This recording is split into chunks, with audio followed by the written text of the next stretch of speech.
Assalamualaikum warahmatullahi wabarakatuh. Perkenalkan, nama saya Afifa Mulia Absur dari kelas 10 IPS 4 nomor absen 1. Di sini saya ingin menjelaskan tentang hakikat ilmu kimia. Pengertian kimia. Kimia berasal dari bahasa Arab.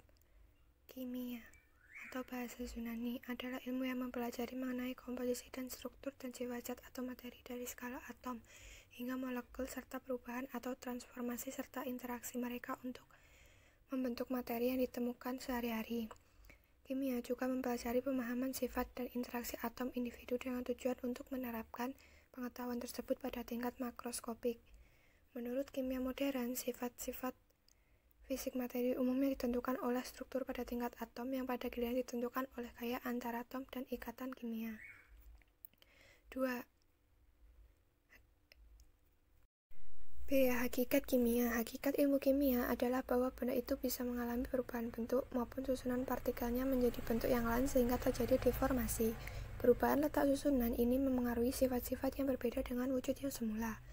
2. Peranan ilmu kimia. Manfaat ilmu kimia dalam bidang kedokteran. Manfaat ilmu kimia yang pertama adalah pada kehidupan manusia adalah bidang kedokteran. Untuk membantu menyembuhkan pasien yang mengidap suatu penyakit. Digunakan obat-obatan yang dibuat dan berdasarkan hasil riset terhadap proses. 2. Manfaat ilmu kimia dalam bidang pertanian. Mungkin Anda bingung, apa hubungan antara ilmu kimia dan bidang pertanian?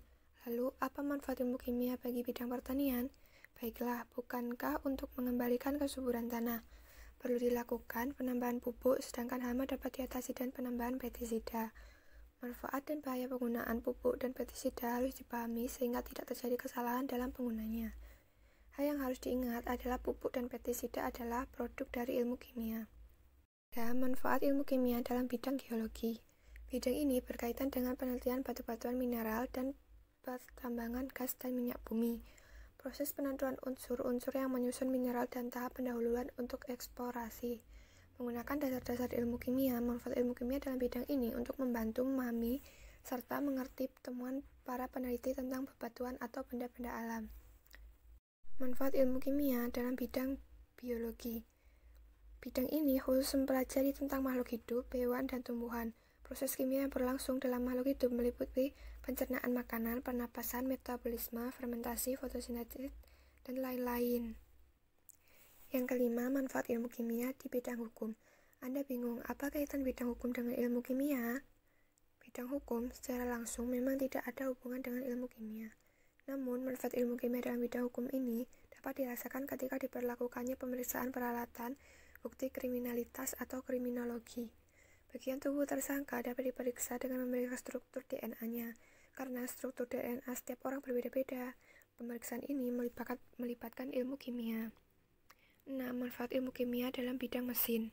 Di sini saya ingin menjelaskan langkah-langkah metode ilmiah. Karena metode ilmiah dilakukan secara sistematis dan berencana, maka terdapat langkah-langkah yang harus dilakukan secara urut dalam pelaksanaannya. Setiap langkah atau tahapan dilaksanakan secara terkontrol dan terjaga. Adapun langkah-langkah metode ilmiah sebagai berikut. 1. Merumuskan masalah. 2. Merumuskan hipotesis. 3. Mengumpulkan data. 4. Menguji hipotesis. 4. Merumuskan kesimpulan. 5. Merumuskan masalah. Berpikir ilmiah melalui metode ilmiah didahului dengan kesadaran akan adanya masalah. Permasalahan ini kemudian harus dirumuskan dalam bentuk kalimat tanya. Dengan penggunaan kalimat tanya diharapkan akan memudahkan orang yang melakukan metode ilmiah untuk mengumpulkan data yang dibutuhkannya, menganalisis data tersebut, kemudian menyimpulkannya. Merumuskan hipotesis.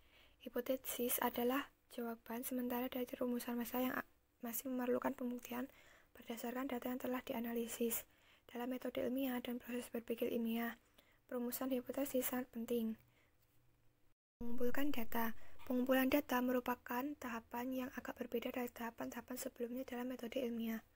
Pengumpulan data dilakukan memiliki peran penting dalam metode ilmiah, sebab berkaitan dengan pengujian hipotesis. Diterima atau ditolaknya sebuah hipotesis akan bergantung pada data yang dikumpulkan.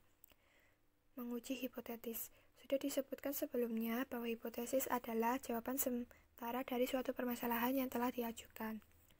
Berpikir ilmiah adalah pada hakikatnya merupakan sebuah proses pengujian hipotesis. Dalam kegiatan atau langkah menguji hipotesis, peneliti tidak membenarkan atau menyalahkan hipotesis. Namun, menerima atau menolak hipotesis tersebut. Yang terakhir, merumuskan kesimpulan. Langkah paling akhir dalam berpikir ilmiah pada sebuah metode ilmiah adalah kegiatan merumuskan kesimpulan. Rumusan simpulan harus bersesuaian dengan masalah yang telah diajukan sebelumnya. Kesimpulan atau simpulan ditulis dalam bentuk kalimat deklaratif secara singkat tetapi jelas. Harus dihindari untuk menulis data-data yang tidak relevan dengan masalah yang diajukan, walaupun dianggap cukup penting. Ini perlu ditekankan karena banyak peneliti terkecoh dengan temuan yang dianggap